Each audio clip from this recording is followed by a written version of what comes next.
Hello mga mamshi! So eto na nga yung labas ng CR namin, 'di ba? Pagpapatuloy to mga madam ko. So ayan na yung loob niya, napalatidahan na yung gilid niya, and then pati yung sa may bintana. Tapos yung papalitadahan din yan. Ako ang magpapalitada niyan, Zay.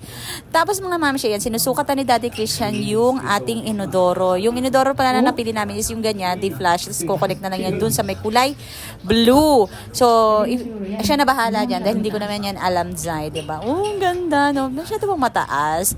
Tapos ayun naman pala yung sa kabilang side. Tapos ayun yung mga lalagyan ng shampoo. So kikinisin pa yan, ganyan. So lalagyan pa ng parang divider, ganon. Maarte kasi ako. Tapos ayan mga mamshi is yung sa lababo, sa laboratory. And then ayan na nga yung pinalitada ko.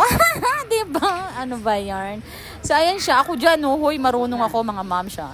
Para sabihin ko sa inyo, ako yung first coat palagi, tapos si Daddy Christian na lang yung second coat ng palitada.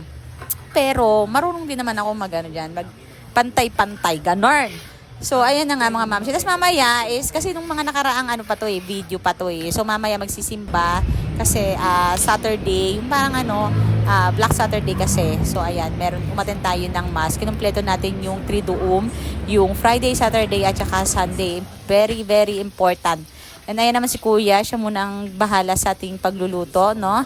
At kami naman dito ay magkakabit ng pinto. Siya nagkabit ng pinto para masara na yan. Tapos kahit pa paano makagamit na rito, makaligo-ligo na, ganon. So, ayan yung pinto na binili niya. Sa Lazada niya lang din yan binili, mga ma'am. Siya napakamura. Parang wala pang 1,000 pesos. Ang galing. Mag-aabang lang kayo ng sale. Lahat ng mga gamit namin dito sa CR is sa Lazada namin nabibili. Tapos kami na lang yung gumagawa kasi sayang din yung labor. Tapos naman mga mams, punta tayo dito sa garden. Ang dami naming tanim na okra, mga mams. At lahat sila is namumunga na. Tingnan nyo naman, diba? Super healthy. Tapos nag-harvest na din ako ng tanlad. Nag-harvest ako ng okra. Nag-harvest ako ng kalamansi. Ayan, meron na din tayong tumubong ampalaya sa wakas. Nag-harvest ako ng talong. Ayan. Tapos, meron din tayong bell pepper dyan. Kaya, kinuha ko na yung mga hinog na bell pepper, mga moms, kasi baka matured na siya eh. Ayan, oh. Diba? Nung nakaraan, diba, hindi na tuloy. Tapos, nagtanim kami ng panibago. Ayan, mga maliliit lang siya, mga punggok. Kasi nga, limited yung lupa namin. So, hindi namin siya sa malaking paso. Tapos, tumubo na rin. Kinalbo namin to. Ngayon, fresh na yung mga niya. Malalaki na yung dahon niya, yung malunggay natin. Papaya, mga babae. Ang dami namin tanim na papaya. Kaya lang, syempre, kailangan piliin natin kung ano yung babae at yung lalaki. Kasi pag lalaki, hindi siya mamumunga.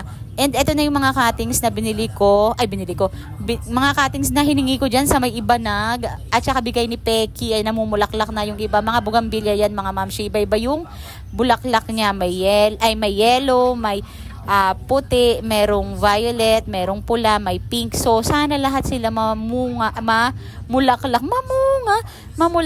Tapos, pag nag-bloom sila, lalo na ngayon tag-araw, pag nag-bloom sila, dikit-dikit yung kanilang mga bulaklak. So, ito kulay white yan. Ang galing nga, ganyang kaliit, pero namumulaklak siya agad. So, ayan, tanlad. Yan yung mga na-harvest ko sa little garden natin, mga ma'am. So, diba? Meron na tayong pang ulam at may pang anti-high blood.